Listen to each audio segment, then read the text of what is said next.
Attempting to PR or test your 100 max often is not conducive to long-term progress. There's a phrase by Bill Starr that says, the higher the base, the wider the peak. Now, in the context of 100 maxes and PRs, this means that trying to go for a new personal record, 100 max every 5 weeks, is actually not conducive to building a wider base and therefore a higher peak. This is because when you do go for a 100 max, you don't get the adequate volume to stimulate muscle growth and strength gains in your body. You simply become better at expressing your maximum strength, which is why heavy singles, doubles, and triples are used in strength training, especially for athletes such as powerlifters.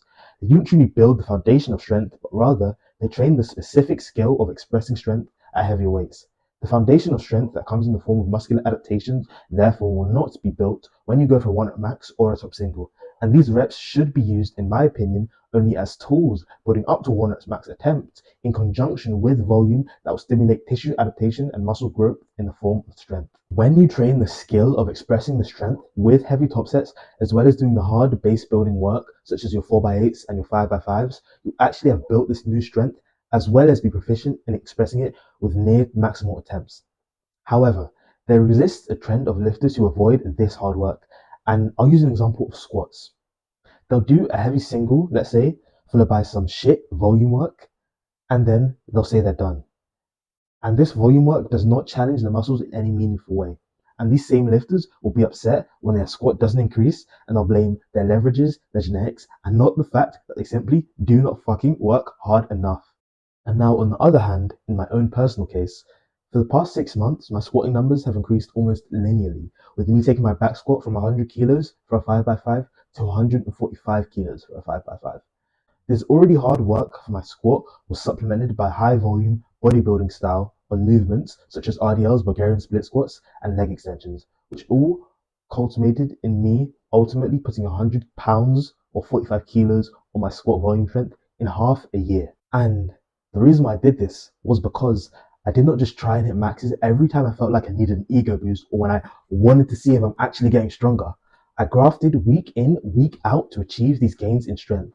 And even at a time where I did use singles in my training, I still supplemented them with heavy volume work to keep building my base. Allowed me to hit 160 kilos for a top single at 84 kilo body weight, which is not an outstanding lift by any stretch of the imagination, but it wasn't bad for never having tried to attempt weights close to my hypothetical max, showing that top singles are not a necessary component of building any sort of strength, but only a tool in your arsenal in improving your proficiency and skill at demonstrating near maximal weights. And an intense focus on these sets when they are not the key driver of strength building is misplaced, when the true focus should be on your volume work and making sure it's of a high quality and a high standard and pushing yourself hard.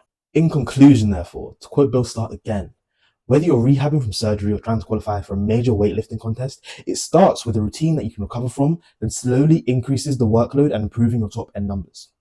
That is to say, if you truly want to build strength, you just start doing your volume, because that volume is what gives you your muscles a challenge to work hard, and that is where your peak gets taller because you are building your base bigger, progressively increasing the volume you do over a long period of time. And sure, you can program in singles, doubles, triples, but you must make sure that they aren't the focal point of your training and that you would spend an incredulous amount of time obsessing over them or ignoring the volume that actually builds strength and size. That's about it. Like, follow, subscribe, I guess, and see ya.